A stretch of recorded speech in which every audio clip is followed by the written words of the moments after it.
Well, let's get the show started, Brian Campbell, because topic number one, this was the crown jewel of the Combat Sports Weekend. Anthony Joshua, what am I saying? Tyson Fury defeats Deontay Wilder via TKO in the 7th round. Deontay's corner throws the towel. Controversially, we'll talk about that. But the bigger story here is that Tyson Fury absolutely dummied Deontay Wilder. This was not competitive at any point. Not to the 1st round, not to the 7th round, nothing. He is now your WBC heavyweight champion, Brian Campbell. There is so much to unpack from this, but you were there. I saw your hit on CBS Sports about it. So let's go to you first on this one. Tell me what the most significant aspect is of this Fury win over Deontay Wilder. That you have this great heavyweight in Tyson Fury, this unique force, but had been such a eccentric person in career where it's like, we know his talent's great, but he's only had, 1.5 great wins coming in. The Klitschko upset and the draw with Wilder in the first fight, which we thought was a win. He'd been erratic. He'd been in and out of the lineup. He'd been playing up or down to the level of his competition. And he has one hole in his game. He's not a finisher. And yet for the biggest fight of his career, 2 months before, he switches trainers, switches mindsets, switches strategy, and walks in there against the biggest puncher of our era and knocks him out and calls his own shot. Like, this is folk hero shit. This is Paul Bunyan. This is George Foreman at age 45 knocking out Michael Moore. This is sort of like a pinch me, I remember where I was. I was there. I was in the damn arena at the MGM Grand. To be able to see somebody who we knew was great or had the potential on his best night to be great, to just do something that doesn't make any sense. A supposed light punching defensive genius is just like, F it. I'm going to walk this guy down and knock him out. Now, there's a lot of details into that. Professor Salt and Pepper this week, folks. You got to check out Dissected. Luke gets it. Luke can hear Jimmy on this. Obviously, there was a giant advantage for Fury coming in technique. We all knew that.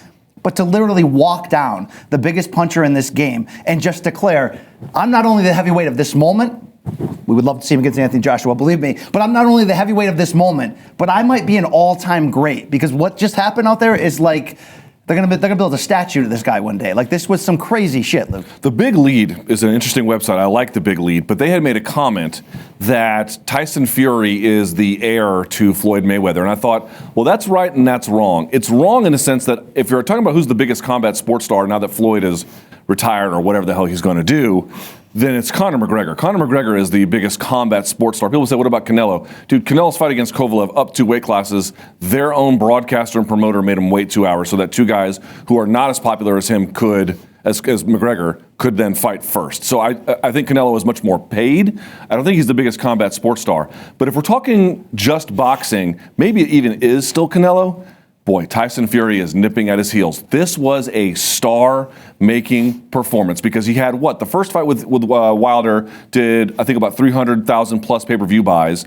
Then he goes to the 2 fights on ESPN Plus, which were not that well known, and then he comes out with this one. You guys okay in the back, by the way? Yeah, exactly. Hopefully you can get it together. The lapel, I got the lapel set up better. Jay is running the show. How good could it be? But the point being is number one, this was his best performance. This is much better than the Klitschko performance. This was much better than the first Fury performance, and even against overmatched opposition.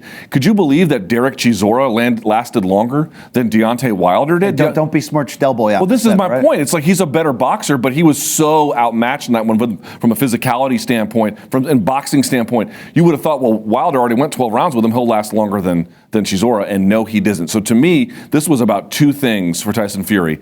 To me, he turned a corner as a star in the sport, in this country, and worldwide. I hit on that. And we're going to talk about it in just a second. And number 2, we'll also get to this, but I think that's your best heavyweight in boxing. Tyson Fury is the best heavyweight in boxing. I think he walks through. I think he beats Anthony Joshua. We already saw what he did to Deontay Wilder. I would love to see Andy Ruiz fight, maybe even Luis Ortiz, if somehow you could make it all. But right now, that performance told me that it's not the Gypsy King, it's just the King. Tyson Fury, all hail him. And I came in here on the show last week and everywhere else, CBS HQ, my podcast, all that, and said, look, like this idea of Tyson Fury calling his shot for a knockout, no one believed 2nd round KO, right? But the idea that this could happen when you put together the skills and the size. I mean, when he adds nearly 20 pounds of muscle, Luke, and comes in at 6'9", 273 and has a 40-pound weight advantage over Wilder and knows how to lay all over him and be quasi-dirty, it was in play. A knockout was possible, even though it just seems on the surface as so ridiculous. But the fact that he goes out there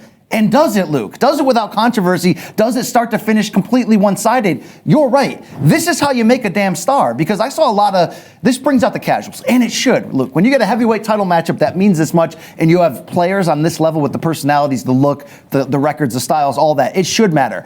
I go on Facebook and see the casuals in my life, right? And they're like, finally boxing has stars again that can cross over. Well, no, boxing always has stars. Tyson Fury's been doing this song and dance crap for years and has been incredible at it.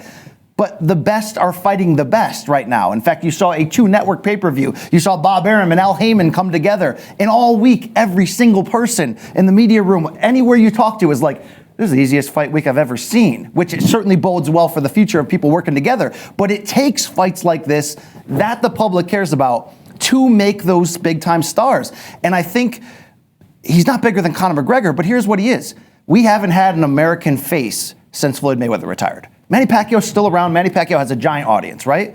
But the U.S. hasn't taken Canelo on a mainstream level and fully embraced him, right? You can argue Triple G is more popular in the States than Canelo. Canelo doesn't speak English. He's absolutely amazing, but it's still a boxing niche thing. Tyson Fury, with this win, with the way that Fox and ESPN promoted him, he's now the most popular boxer in the United States. How could he not be when you have the personal story, you have the singing and dancing and all that stuff, and then you have a performance like that? Again, had he just completely bamboozled him for 12 rounds and did the defensive shifty stuff, we would have stood up and applaud. But no, he walked the guy down and was probably going to knock him out anyway if the corner didn't save him. Again, this is Rumble in the Jungle in the modern era. I mean, maybe, Deontay Wilder's not George Foreman and Tyson Fury's not Muhammad Ali. That's a big comparison. But the idea of doing the impossible, doing what your skill set wouldn't seem to make sense, going in there with that much danger, calling your shot and pulling it off. I mean, when Ali did that, and you had Ali, Pumaye, and Zaire, and you had all the kids that suddenly saw a folk hero emerge in front of them, being in the arena, there was a lot of young English boys there, all dressed in pinstripe suits, all trying to get close to Tyson during the entrance. I've never seen kids at boxing matches on this level. Can you imagine what you got to go to those Jake Paul fights, apparently. Good point. Could you imagine what they're thinking? Like, we just saw somebody do something that's just absolutely ridiculous. Our Tyson was Mike Tyson. Their Tyson will be Tyson Fury. To me, it's kind of funny. We've been over the Klitschko era for a while. Obviously he lost to Tyson Fury. He lost to Anthony Joshua. Like the shift already happened, but I don't think that the casual sports watching audience had really either understood or even accepted that. Because look, you had Anthony Joshua emerge, and then he loses to Andy Ruiz, so they had to do that rematch, and it wasn't particularly exciting, and they fought in Saudi Arabia.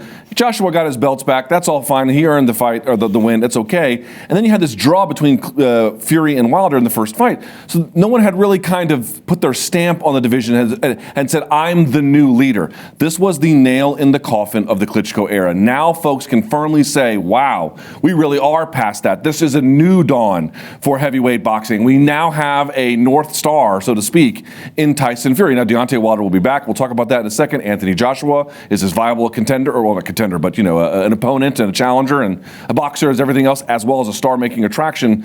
Nevertheless, though, I finally felt like, okay, we have turned the page from the old impression of what heavyweight boxing has been to, yes, not the most clued-in audience, but the not most clued-in audience is the biggest audience. They need firm confirmation. Boy, that was this. And they need, look, the audience still tuned in for the biggest Floyd Mayweather fights, right? He still did monster pay-per-view numbers because he was a master seller. Not for the Berto fight. Well, come on, that was just bad matchmaking. Sorry, Showtime. But for the casual fans, Luke, they still paid the money, tuned in, and then were like, man, I don't get it. That was a boring fight, blah, blah, blah. There's nothing boring about this. This is how you become a star. And I think for Fury, because he's so polarizing, he hits every audience base perfectly. If you're only watching him because he's got this great mental health comeback story, you're hooked. If you're only watching him because you used to remember him going online and ripping every nationality or group or sex or whatever, you might think this guy's some badass. If you only care because he walked down that slugger and knocked him out, suddenly you've built a nation of fans. I think that this is a guy who has a special kind of magic around him, like I compared in the past to Conor McGregor and Ali, and I think this fan base is, like, talk about a gamble that Bob Arum and company did. Wow. By throwing money at it and co-promoting him at that time when you're like, okay, he had the draw against Wilder, but can he keep the train on the tracks? And even this past year, when Fury had 2 wins, I mean, he almost lost the title to Otto Wallin by a massive cut. And to see him then when the lights are the brightest, and that's when you know Fury's an actual all-timer, when the lights are the absolute brightest, this guy exceeds your expectations Dude, of what he walking can up to do. Patsy Cline was so ballsy, so genius. He didn't have the flair for the dramatic in the way that Adesanya dancing did per se, but in terms of just utter confidence and the risk you run if you lose, it was amazing to see. I'll say this too about Tyson Fury, it needs to be said. If you watched the first fight with Wilder and then you watched the German scrub who he waxed. The Schwarz. The Schwarz, yes. May the Schwarz and be then with you, Otto yeah. Wallin, you didn't get the sense that you always knew Tyson was a good boxer. You kind of alluded to it. You always kind of knew Fury was ahead of the game if he really needed to be, if he needed to jab his way to 12 rounds. Dude, I was very skeptical that switching to Sugar Hill Stewart was the right idea. I did have George Lockhart on my radio show, and he did confirm for me. So he assuaged some of my concerns about the weight. So I was less concerned about the weight.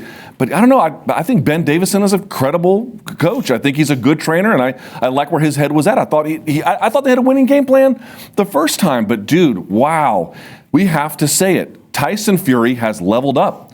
I'm not saying he can't go back and do the jab 12 rounds if he needs to, depending on the styles. But this was the point about the first fight. The first fight was just sort of avoid the worst of Deontay. This was avoid the worst of Deontay by never letting Deontay get out of first gear. Absolutely. The boxer became the puncher, Luke. He Right. stepped to the bully, and the bully had nothing left. And Well, this is not. but And by the way, the this bully is- had more to give because Wilder was willing to go out and everything. This is why I think Anthony Joshua might be in trouble. You have, in the case of Fury now, he can go two ways with it. He can go forward if he needs to dominate. He can back up if he needs to be slick about it. Every space of that ring he commands. I think it's not just that he got a dominating win or that the Klitschko era is over, that a new star is born, or that the boxing powers that be work together. All of that is true. Dude, he got better. He got way better. That was a brilliant game plan. And it shows us, not only is I think he the best heavyweight on the planet, he's the most versatile boxer in the heavyweight division, certainly at the elite level. And it's always hard to compare eras, but it becomes fun when you start doing the how great could Tyson Fury be if he adds a couple more big wins and rounds out the resume a little more.